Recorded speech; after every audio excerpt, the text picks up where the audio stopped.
바랍니다. 이제 우리 하나님 말씀을 같이 보도록 하겠습니다. 하나님의 말씀은 마가복음 2장 18절부터 22절까지 말씀입니다.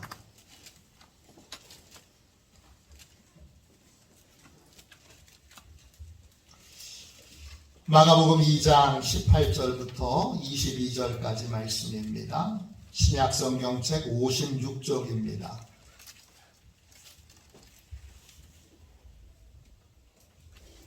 신약성경책 56쪽 마가복음 2장 18절부터 22절까지 말씀입니다.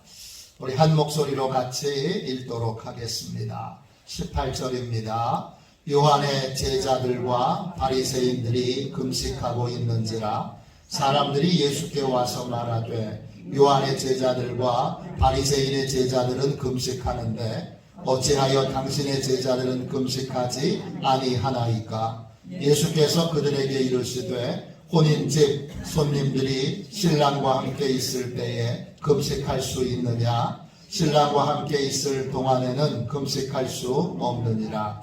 그러나 신랑을 빼앗길 날이 이르리니 그날에는 금식할 것이니라. 생배 조각을 낡은 옷에 붙이는 자가 없나니 만일 그렇게 하면 기운 새 것이 낡은 그것을 당기어 헤어짐이 더하게 되느니라. 새 포도주를 낡은 가죽 부대에 넣는 자가 없나니 만일 그렇게 하면 새 포도주가 부대를 터뜨려 포도주와 부대를 버리게 되리라. 오직 새 포도주는 새 부대에 넣느니라 하시니라. 아멘.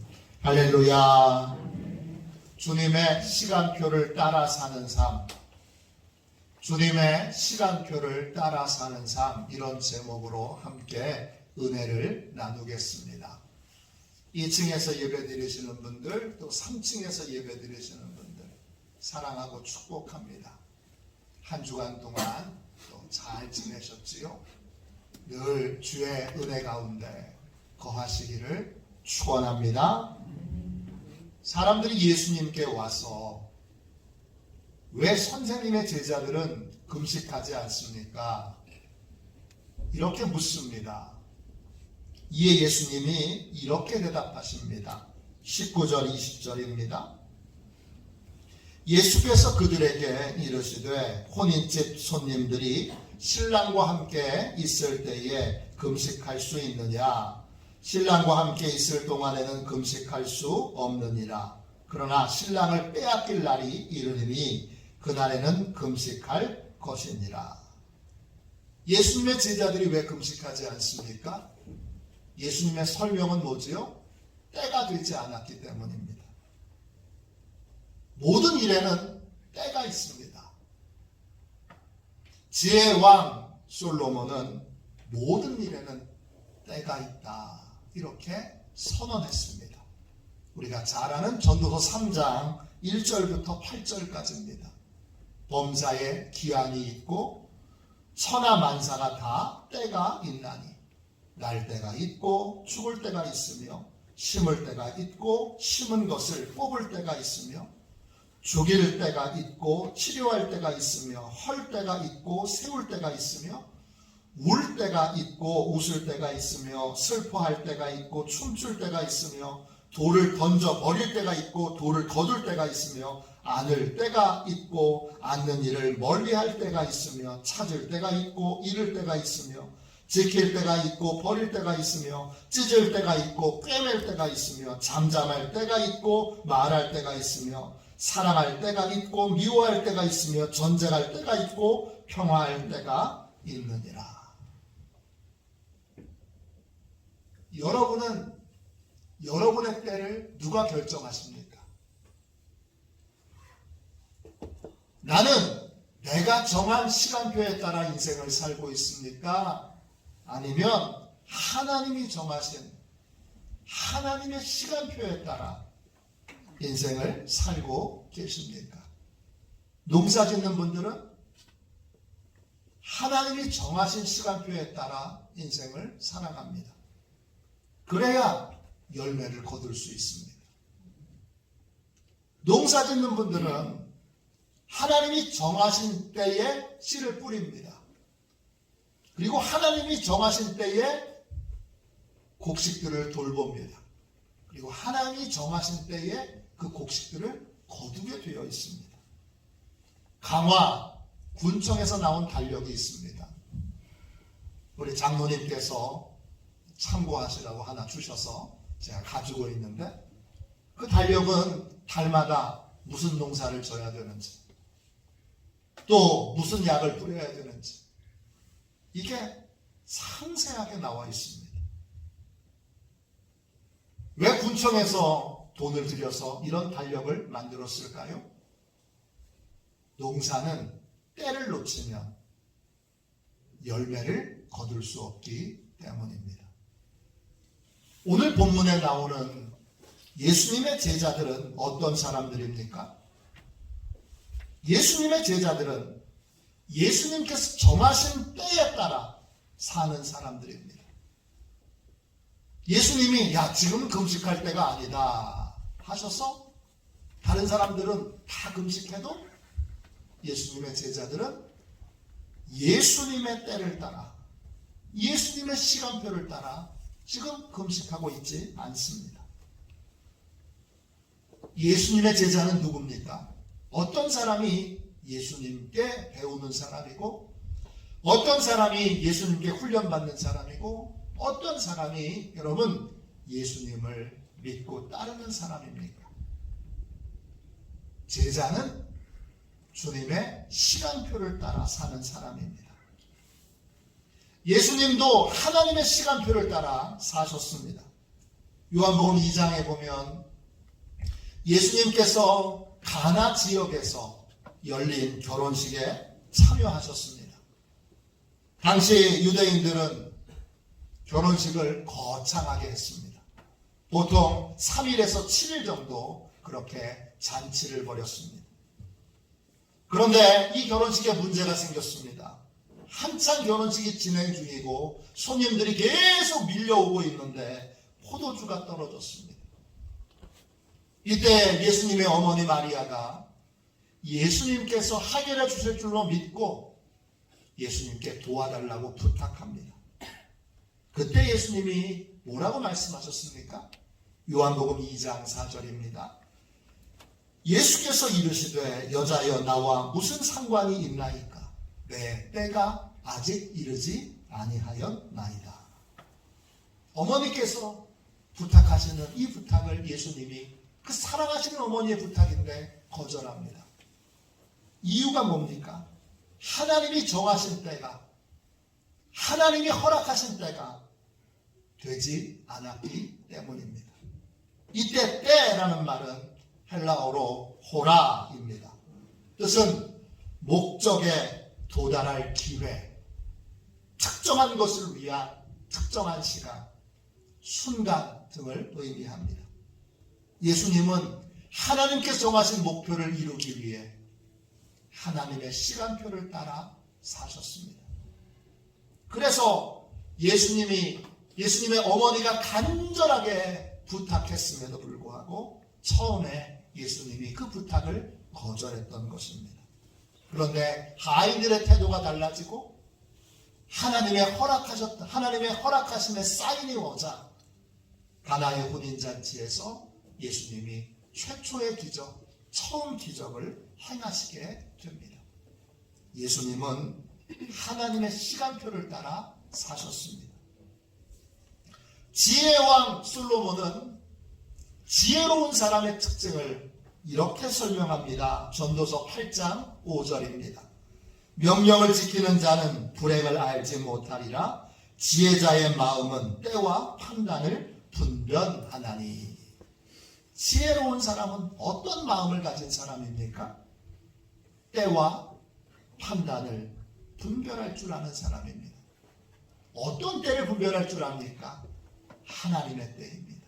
사람의 때가 아니라 하나님의 때. 지혜로운 사람은 하나님의 때를 분별하여 하나님의 시간표를 따라 삶을 사는 사람입니다.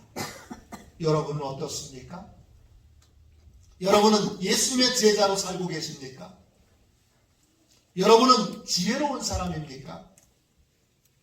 예수님의 제자도 지혜로운 사람도 자기 시간표를 따라 살지 않고 하나님의 시간표를 따라 삶을 살아갑니다. 우리 주님도 하나님의 시간표를 따라 삶을 사셨습니다. 내가 정한 시간이 아니라 하나님이 정하신 시간에 따라 삶을 살려면 어떻게 해야 될까요?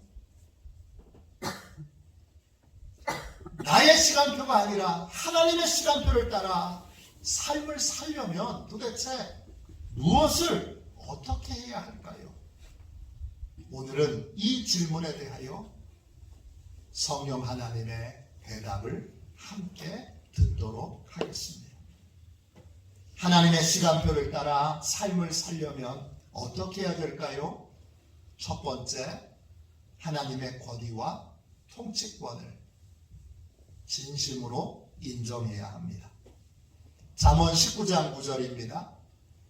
사람이 마음으로 자기의 길을 계획할지라도 그의 걸음을 인도하시는 이는 여호와 신이라. 사람이 마음으로 어떻게 살아야지 이런 계획을 세웁니다. 그런데 그 걸음걸음을 인도하시는 분은 하나님이십니다.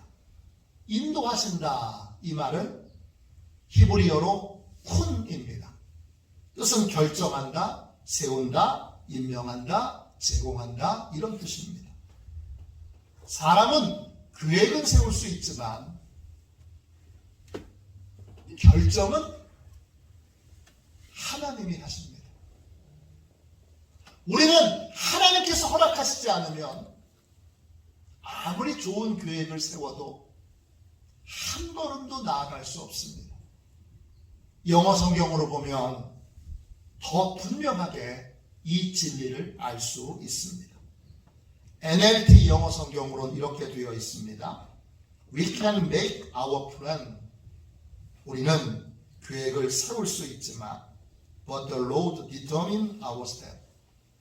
주님께서 우리의 걸음걸음, 단계단계를 결정하십니다. NIV 영어 성경에는 이렇게 되어 있습니다. In their hearts, humans plan their course. 사람들이 그의 마음으로 그들의 여정을 계획할지라도 But the Lord establishes their steps. 주님께서 그들의 걸음을 확정하십니다. 이것이 하나님의 권위입니다. 이것이 하나님의 통치권입니다. 아무리 많은 계획, 좋은 계획, 특별한 계획, 기발한 계획을 세워도 하나님이 허락하시지 않으면 그 어떤 것도 이룰 수 없습니다. 지혜로운 주님의 제자들은 이 사실을 분명히 인정합니다. 분명히 인정하기에 주님의 시간표를 따라 삶을 살아가게 되는 것입니다. 성경의 대표적인 예가 다윗과 요나단입니다.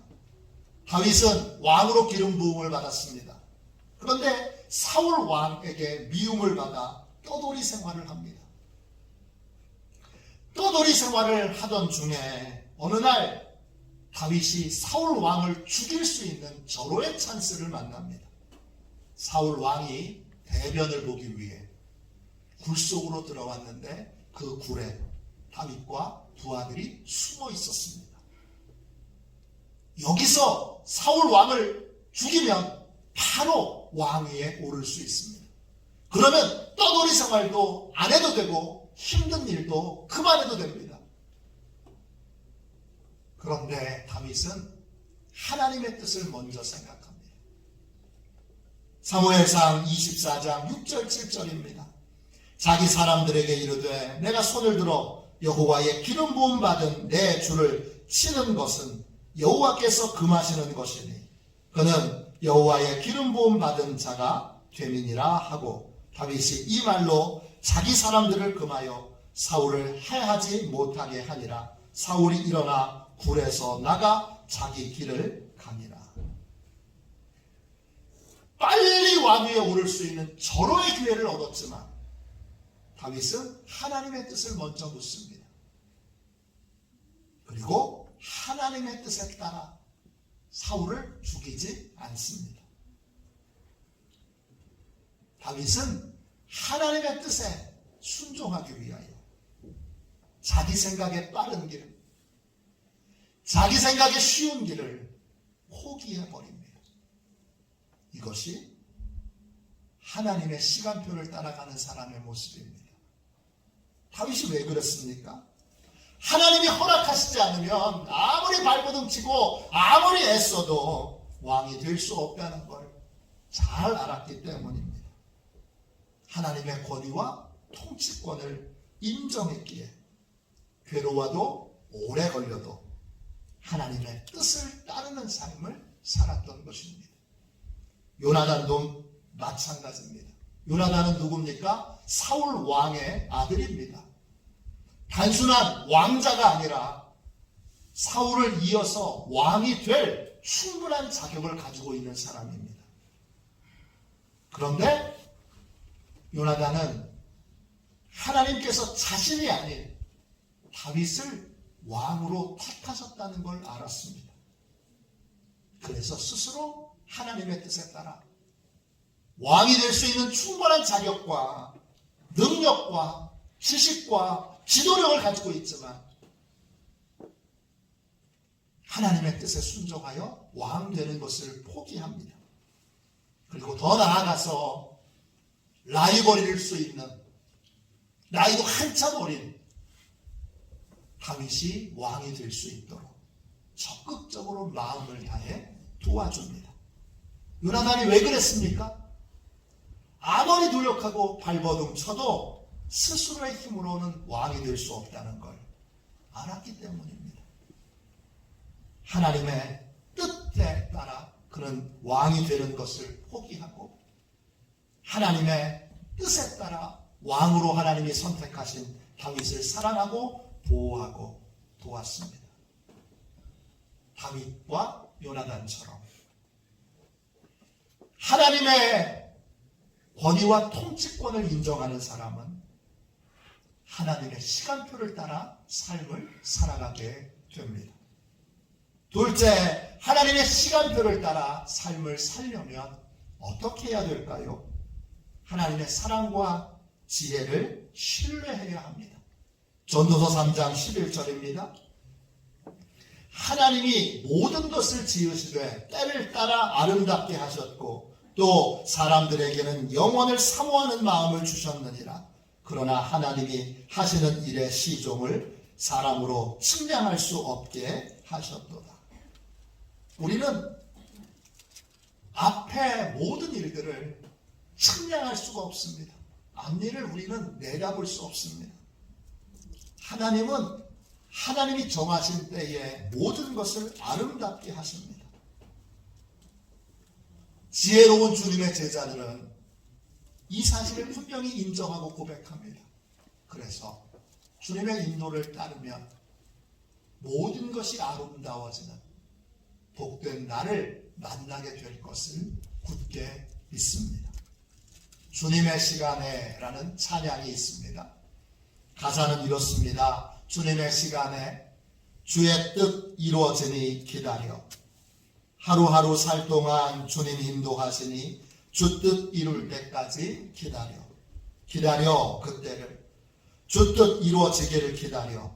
주의 뜻 이루어질 때 우리들의 모든 것 아름답게 변하리 기다려. 지혜로운 주님의 제자들은 주님의 사랑과 지혜를 신뢰합니다.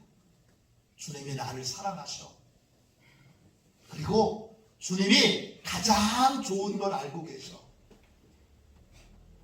그래서 나는 모릅니다. 주님이 아시기에 주님이 인도해 가시는 그 길을 묵묵히 따라가다 보면 가장 아름다운 은혜, 가장 아름다운 열매를 맺게 해주실 거라는 것. 지혜로운 주님의 제자들은 확고하게 믿습니다. 때로 소망하는 바가 더디 이루어지는 것 같고 때로 너무나 힘들고 외로울 때가 있어도 지혜로운 주님의 제자들은 주님을 신뢰하고 주님의 때를 묵묵히 기다립니다. 성경의 예로 요셉을 들 수 있습니다. 요셉은 17세에 형들에게 팔려서 애굽의 노예가 됩니다. 많은 억울하고 분한 일들을 겪습니다. 그런데 그 모든 일들을 겪고 나서 30살이 되었을 때 그는 이집트의 총리 대신이 됩니다. 이집트의 총리 대신은 여러분 바로 밑에 있는 사람이 아니라 바로는 상징적인 통치자고 실제적인 모든 통치와 결정을 하는 사람이 바로 총리 대신입니다. 그 자리에 30살짜리 새파란 청년이 올랐습니다. 근데 이 부분에서 저를 감동시키고 놀라게 했던 부분이 있습니다. 이집트의 정치에 대해서 이 30살짜리 청년이 아는 게 있나요? 애굽 왕궁에 대해서도 아는 게 있나요? 정치와 왕궁에 대해서 아는 것이 아무것도 없는 30살짜리 청년이 이집트의 최고 통치자가 됐는데 그 밑에서 요셉을 돕는 이집트의 노련한 정치인 중에 아무도 요셉을 우습게 보거나 요셉을 질투하거나 시기하는 사람이 없습니다. 왕이 맡기신 그 사명을 잘 이루기 위해 왕궁에 있는 모든 신하들이 새파란 청년 30살짜리 총리 대신을 적극적으로 도와줍니다.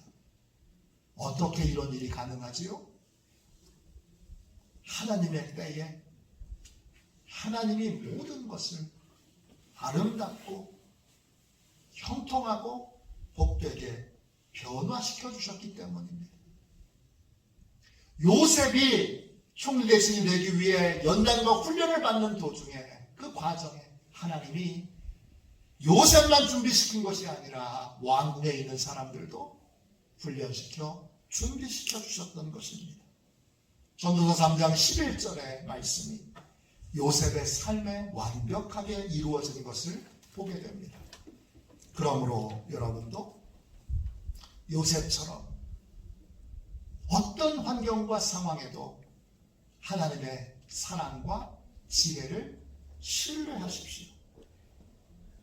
그러면 하나님의 시간표를 따라 삶을 살아가게 되고 조급한 마음, 급한 마음, 서두르는 마음을 버릴 수 있게 됩니다.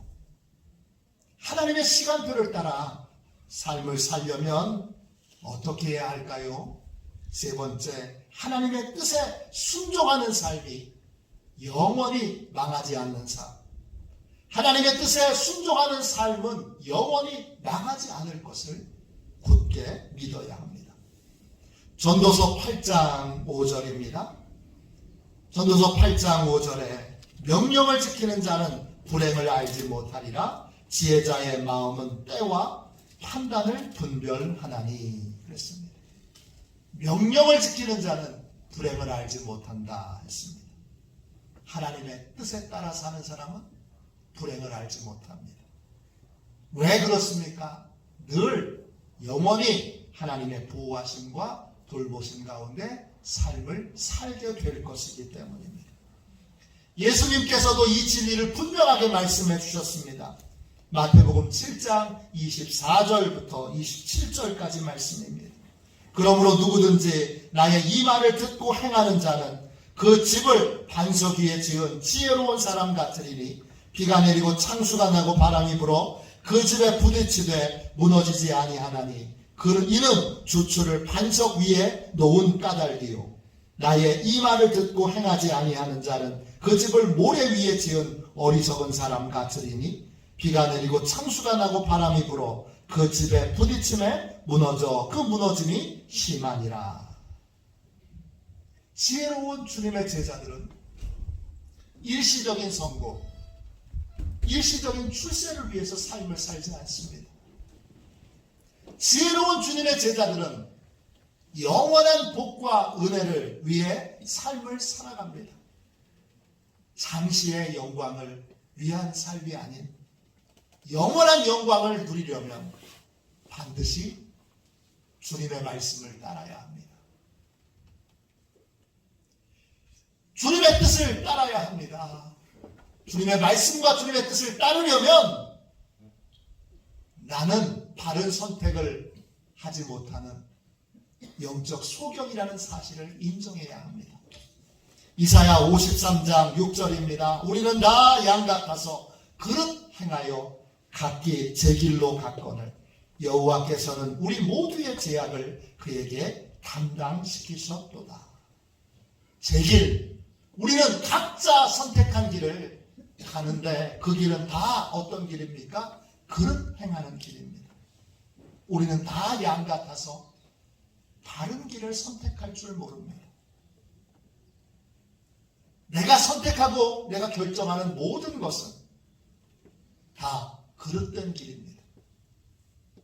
이 사실을 인정해야 주님의 뜻을 따라 주님의 길을 걸어갈 수 있고 주님의 인도를 받을 수 있습니다. 미국의 유명한 소설가 마크 트웨인은 이런 말을 했습니다. 당신이 공경에 빠지는 이유는 뭔가를 모르기 때문이 아니라 무엇인가를 알고 있다고 착각에 빠져있기 때문이다. 우리는 바른 길을, 행복한 길을, 좋은 길을, 선한 길을, 형통한 길을 찾아낼 수 없는 영적 소경들입니다. 이 사실을 인정해야 합니다. 그래야 주님의 뜻에 따라 영원하고 편안하고 안전한 그러한 길로 인도함을 받을 수 있습니다. 죽은 자의 집 청소라는 책을 쓴 김완이라고 하는 분은 원래 직업이 작가입니다. 그런데 생계를 위해서 특수 청소업체인 하드웍스라고 하는 회사를 세우게 됩니다. 이 회사는 가족들이나 다른 누군가가 청소를 해줄 수 없는 죽은 자들의 집을 대신 청소해주는 일들을 합니다. 이런 청소를 의뢰하는 사람이 있을까 싶지만 의외로 많습니다. 혼자 죽은 분, 자살한 분, 또 가족들과 오랫동안 등져서 만나지 않고 있다가 죽은 분 등등 다양한 이유로 김한 씨는 죽은 자들을 대신해서 그 집안을, 죽은 자의 집을 다른 사람을 대신해서 청소해 줍니다. 김한 씨는 청소를 하면서 죽은 사람이 어떤 사람인가를 상상합니다. 서재에 꽂혀 있는 책을 보고 옷장에 걸려 있는 옷을 보고 살림 도구를 보고 남겨진 사진들을 보면서 죽은 사람이 어떤 분이었을까 상상을 합니다. 처음에 이 일들을 시작할 때에는 이런 따뜻한 관찰을 통해서 얼마든지 죽은 분이 어떤 분이신지를 알 수 있을 거라고 생각했습니다. 그런데 시간이 지나면서 아무리 자세히 관찰하고 꼼꼼히 살펴도 죽은 자에 대하여 정확하게 알 수 없다는 사실을 인정하게 됐습니다. 어느 날 청소를 하다가 책장에 꽂혀있는 책을 봅니다. 그 책장에는 건축, 토목과 관련되어 있는 아주 낡은 책들이 꽂혀 있습니다. 그래서 김한 씨는 상상합니다. 이번에 돌아가신 분은 남자 노인이시겠구나. 그런데 나중에 딸을 만나서 딸의 설명을 들어보니까 돌아가신 분은 어머니였습니다. 어머니가 아버지가 돌아가시면서 남긴 유품 가운데 책을 오랫동안 간직하며 삶을 사셨던 것입니다. 이런저런 상상과 추정이 계속 풀리면서 김한 씨는 이런 고백을 합니다. 아는 체 하지 말자. 아는 체 하지 말자. 겸손해지자. 나는 항상 틀려. 여러분, 우리는 아무리 스스로 노력해도 스스로 좋은 길을 찾아내고 스스로 좋은 길을 발견할 수 없는 영적 소경들입니다. 늘 실패하는 우리가 실패하지 않고 좋은 선택과 결정을 하려면 우리는 반드시 우리를 사랑하시고 모든 것을 통치하시고 모든 권위를 가지고 계시고 모든 지혜를 가지고 계신 하나님의 뜻을 따라 주님의 뜻을 따라 삶을 선택하고 결정해야 합니다. 그것이 영원히 망하지 않는 길이고 영원히 하나님의 보호하심 속에 보살핌을 받으며 삶을 사는 길입니다. 지혜로운 주님의 제자는 자기 시간표가 아닌 주님의 시간표를 따라 삶을 살아갑니다. 우리도 하나님의 시간표를 따라 삶을 살아야 합니다. 그렇게 되려면 하나님이 허락하시지 않으면 한 걸음도 움직일 수 없다는 사실을 인정하고 받아들여야 합니다. 또 하나밖에 없는 아들을 우리를 위해 내어주신 하나님의 사랑과 하나님의 지혜를 믿고 하나님께서 가장 좋은 길로 나를 인도하고 계심을 믿어야 합니다. 내 뜻대로 사는 길은 망하는 길이고 하나님의 뜻대로 사는 길은 영원한 복을 누리는 길임을 분명히 굳게 믿어야 합니다. 이런 믿음으로 오늘 본문에 나와 있는 주님의 제자들처럼 하나님의 시간표를 따라 삶을 사는 복된 인생들이 다 되시기를 주님의 이름으로 축원합니다. 우리 찬송가 384장 우리 함께 찬양하며 나의 시간표를 따라 살지 않고 하나님의 시간표를 따라 사는 복된 인생, 지혜로운 인생이 되도록 함께 통성으로 기도하겠습니다. 384장 1절만 두 번 찬양하겠습니다.